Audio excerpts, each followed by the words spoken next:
Hello and welcome back to Ravenwood Acres. Today we got a real fun subject. We're going to talk about buying bare land, or for a future homestead, a retreat property, whatever it may be.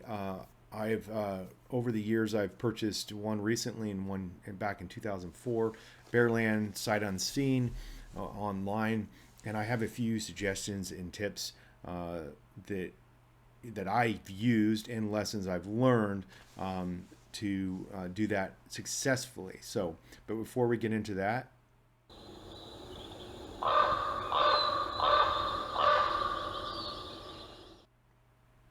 hey, if you found this, if you, this subject seems interesting to you, check out our channel here on YouTube. Check out our website, theravenwoodacres.com. If that's all interesting to you, still interesting to you, hit that subscribe button, hit the like button, and uh, yeah. Oh, and you can also check us out our other social media links, which are down below. All right. So first things first, what are you looking for? Are you looking for an off-grid property? Are you looking for a future home property? Then those two, say one's off-grid and you only plan on camping there 5 or 6 times a year, dragging your camp trailer there, or setting up a tent or whatever, or maybe developing it a little bit and putting a picnic table and a little covered area and a fire pit and a little storage shed or something like that to store some items there, so you don't have to drag everything with you every time you go there. It's in the mountains near a lake, so you can go fishing or hunting or hiking or mountain biking or whatever your interests are. What is the purpose of this property? Second is, if you're going to be in this with a partner, whether that's a spouse, a family member, a friend, whatever, you need to make sure that you sit down and have this conversation together, because you might have different expectations, right? Um, this will help you remove emotion from the deal. It's a little easier on bare land, I think, versus when there's a home involved. However, like, you may get to a property that's got a stunning view or something like that, or a beautiful creek running through it, or massive pond or whatever it is, and it scrambles your brain because that's what you really, really, really want, but it's over your budget, because the budget's something you also need to set for this, and it makes you make a poor decision, or maybe it's not a good deal. And then back to kind of what are your reasons if this is going to be a future home for you, potentially, make sure you look into that state's, you know, stuff. This is a walk to freedom. You're leaving a state that taxes the crap out of you. Then and you want to go someplace else because when you retire, you don't want to pay as much in taxes. Look that up. Make sure you're making the right decision on that. Or if the political climate is important to you, make sure you look that up too.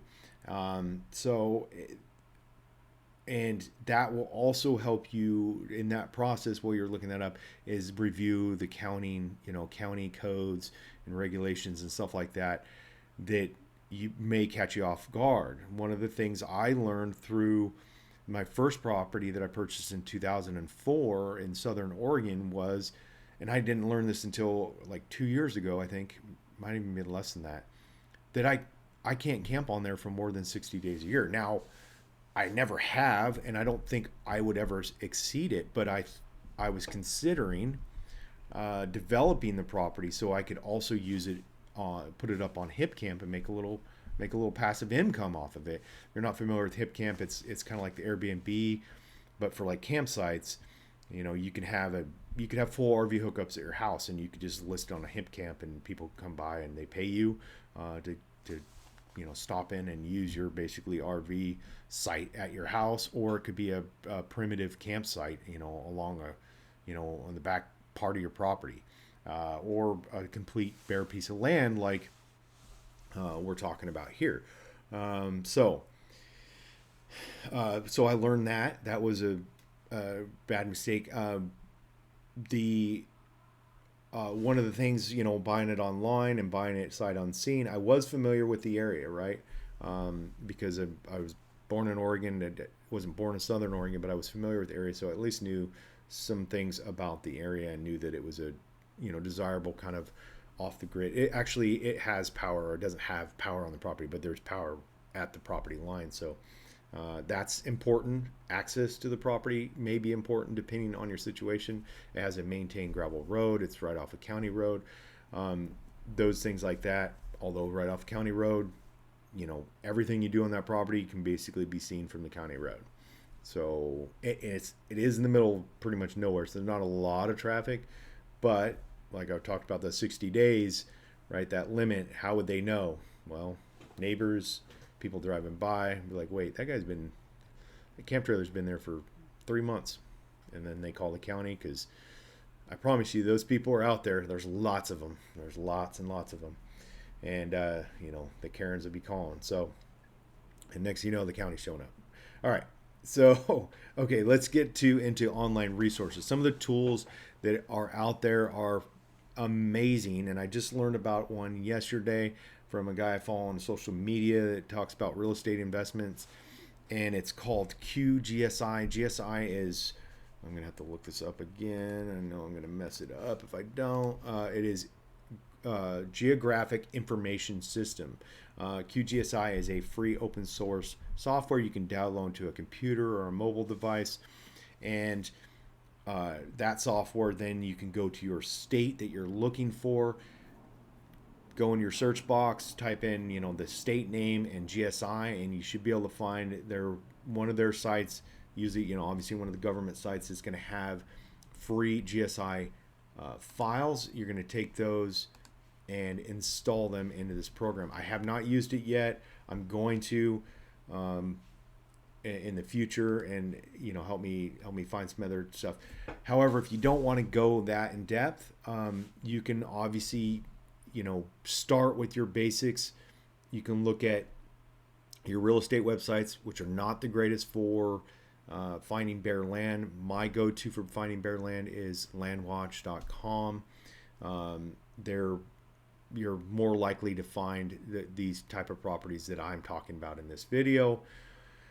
Once you find the property, typically on there, they're gonna put coordinates to it, because usually there's not an address, it's bare land. So they're gonna use lat long. I'll put an example here in the video, and you can just copy and paste that into Google, like Earth or Google's Maps, or whatever your go-to mapping website or software is.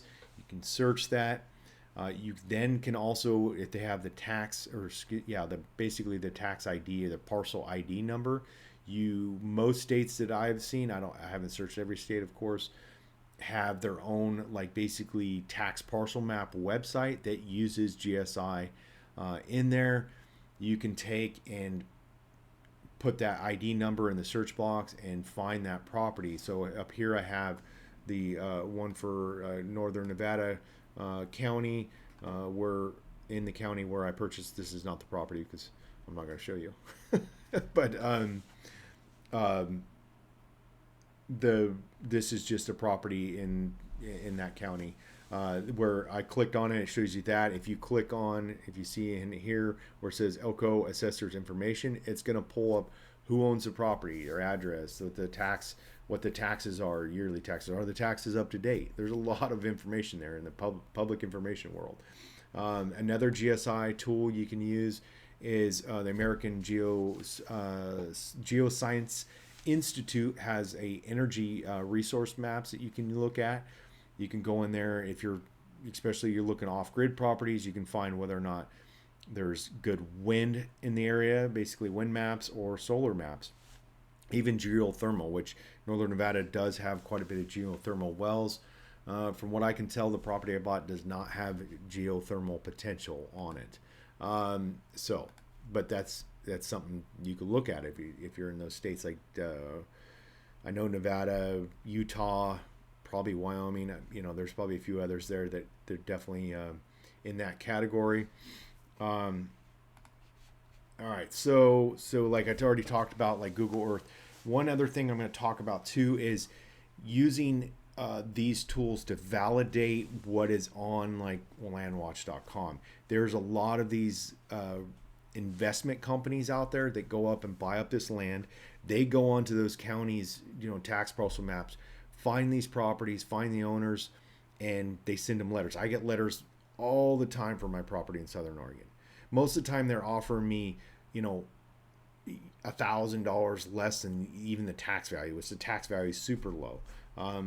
But it's insulting usually what they what they offer me for the property, and I'm sure they're looking to negotiate. I just throw them away. I just look at them for amusement basically and throw them away. But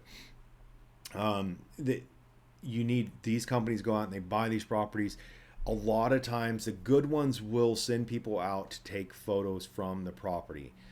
If it looks too good to be true, it probably is. There's plenty of them that I've seen over the years that have beautiful like mountain views and sunsets and wildlife and da da da da da. If they're being honest, they'll say, "Hey, they were just taken in the area." If they're being deceptive, they won't even say that. So you can use Google Maps or Google Earth or whatever you want to use, or one of those GSI tools, to look at aerial or satellite imagery to help validate the pictures of the property. And then of course I would ask the listing agent or whoever it is that's got it posted up there, send them an email saying, "Hey, are these pictures actually taken from the property?" Be direct with them. All right, so moving on to financial options, and we'll wrap this up. We'll talk the Nevada property that I just purchased 2 days ago. Probably your most common for bareland is going to be owner financing. Second would be just cash, right? And cash might be number one, really. But so owner financing, make sure you understand the terms and conditions prior to making any sort of transaction. The current property, there's 0% interest on it, and I made down payment, paid the document fees and monthly payments. And I intend on, when I get back to the States, is getting ready and selling my Southern Oregon property and then paying this property off. So because I don't foresee myself using that Southern Oregon property now that I own this property. So it's a very off-grid property. Access is basically a 4-wheel drive vehicle. And it is, in the middle of nowhere, but a beautiful 10 acres in northern Nevada. I'm excited. Probably will only use it for camping for a while, maybe hunting, and then future might start snowbirding there some years. So during certain times of the year when traveling from Ravenwood Acres down there, spending a month or so there especially during the spring in Washington when it's just gloomy and gross. So we'll see. Or even the falls. The falls are beautiful in Nevada. Oh man, I miss it. I did live in Southern Nevada for 3 years, so I'm familiar, and I am familiar with the area that I've been hunting in the area before. So I'm familiar. It was sight unseen. I have not seen the property. I won't see it until I get back. I'll probably try to make it there before Christmas this year. Fall is probably when I'll go because I was already talking about fall is beautiful there. So, all right. So, banking, credit lines, your bank or credit union are a way to, get the money to do this.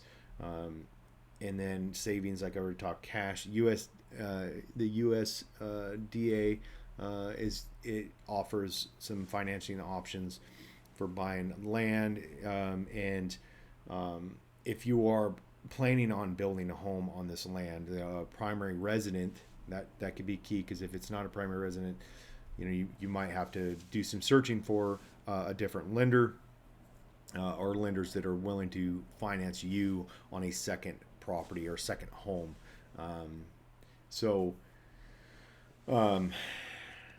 But yeah, there's lots of options. Owner financing typically comes with interest. Oh, I said there was 0% interest, and then I didn't explain. I went off on a tangent there about the property. I'm excited, and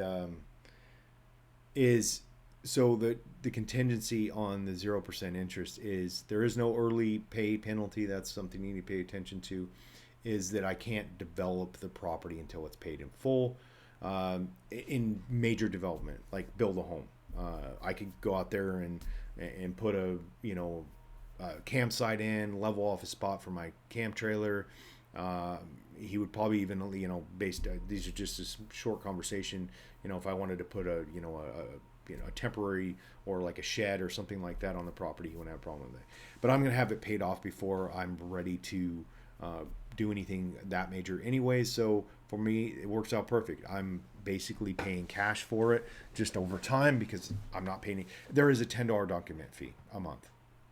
All right, so that, I guess technically that's interest, right? But that's pretty cheap. So especially if I have it paid off, hopefully within 12 months from now. So it depends on how fast I can sell my other property. And I need to sell it now when prices are still good. So anyways, all right, I digress. I thank you all for watching. This is a little bit longer than my normal videos. Don't forget, if you have any questions, comments, tips, your own tips, put them down below. Like, subscribe, follow us over at theravenwhitacres.com and our other social media links, and have a great day.